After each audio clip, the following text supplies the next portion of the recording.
Hello everybody, RocketPoweredApe here, bringing you another Space Engineers video, and today I will be talking about the new patch. And do we ever have a good one today? So without further ado, let's get into looking at the new features. So to start off, let's go New World, Custom World, Advanced, and right away I'm sure you can see the new features they've added in. The first one I'd like to talk about is this one here, Permanent Death. Now pretty much what this means is if it's checked, death will work how it did before. If you die and there's no medical rooms available, your stuff won't disappear, but the ownership will be reset. So if you're, say, playing on a server and you die without a med room, your ownership will reset, and then anybody else on a server can then go to your stuff and claim it for their own.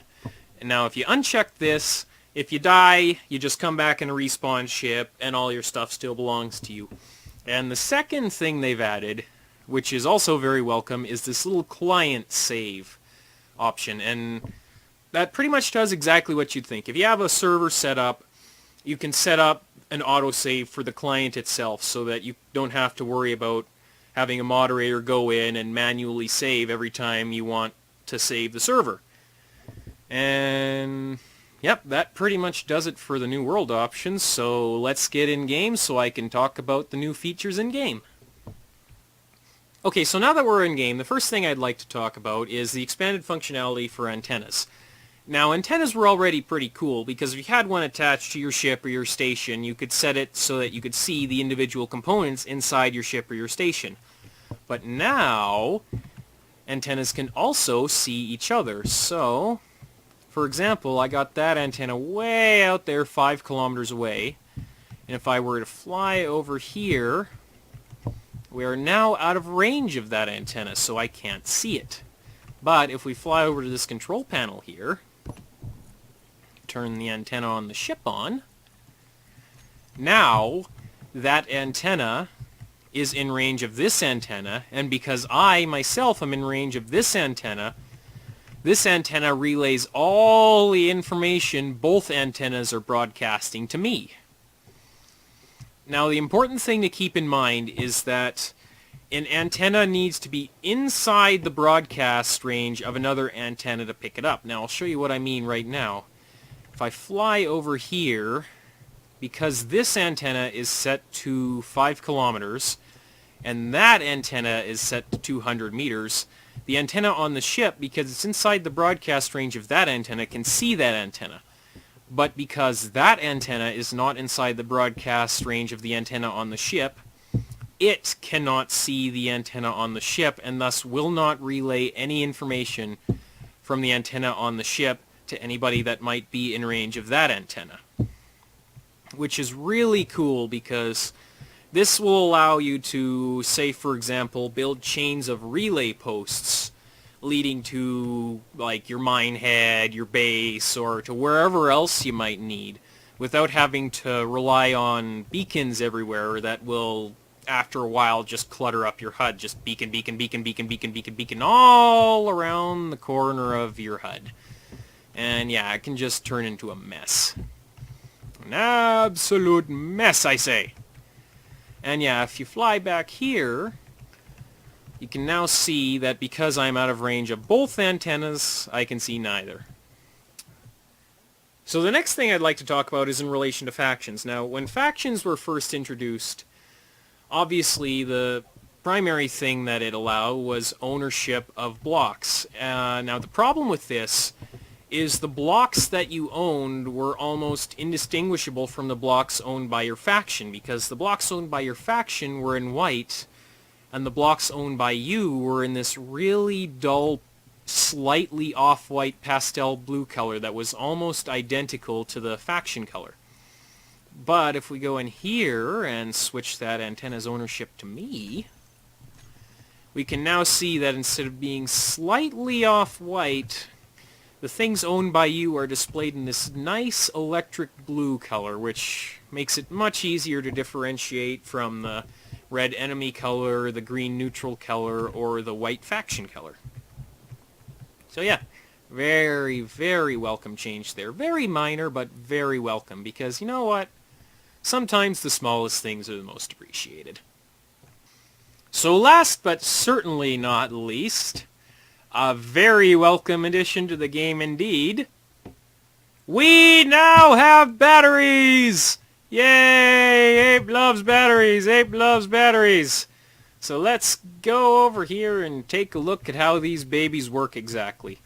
Now it's actually pretty simple. On the side you have this external status indicator that shows how much power that a battery has stored and whether it's outputting power or taking power in. Now if you see a single red light on a battery like this, it means that the battery is empty. There is no more juice left in the battery. If you see one or more blue lights on the battery like so, it means the battery is recharging. If you see one or more green lights on the battery like so, it means the battery is outputting power. And as for the blocks themselves, it's just a pretty standard battery level indicator. The more bars you have on the battery, the more power it currently has stored. And if we just come over here and look into the control panel of this battery. Now taking a look down here, a couple of these options should look pretty familiar, those being max output and current output, because those are the same things as you see on the solar panels and the reactors. Now I bet you're wondering what the power priority is for this, and let's just go over that right now. If we switch this battery off recharge, you can see, in spite of the fact that I have solar panels on this, the station is now drawing power, and that's because the priority goes batteries first, then solar panels, then reactors. So if you build, say, a station or a ship, and you have all three on them, it will automatically prioritize power draw from the batteries first. So keep that in mind. But as long as the batteries are on recharge, whatever's hooked up to them won't draw power. So say you wanted some emergency batteries in your ship, just install them and leave them on recharge. Because as long as they're on recharge, they will, once they're charged, not draw any power. And that is the second thing to keep in mind about batteries. Even though your station prioritizes drawing power from the batteries themselves will never hobble your station or your ship, because when recharging they will only draw from the excess power that the station gives out. Now yes, they can recharge off of other batteries, which is really cool. And yes, in addition to that, batteries can be charged through connectors. So for that, I'll just go over here. And as you can see, I got a couple versions of the Trundlebug here, one with a reactor, which is this one here, and one with a battery, this one here. So thanks to the addition of batteries, you can now have, say, a mining ship that is entirely reliant on batteries to run, which is really cool because it means that you don't have to waste uranium on your ship, especially if you have a nice solar farm built. And this can also mean that you can build ships that don't need any reactors whatsoever. You could just build a ship that has lots of solar panels and batteries, and because of the batteries, even if you fly under the shadow of an asteroid, your ship will still be able to function, provided that you have a battery with some juice in it. Because like I said, the power draw priority goes batteries, then solar panels, then reactors. Not solar panels, then batteries, then reactors. Which honestly, I think would be a pretty nice minor tweak, because I'd like to see solar panels take priority over batteries instead of vice versa.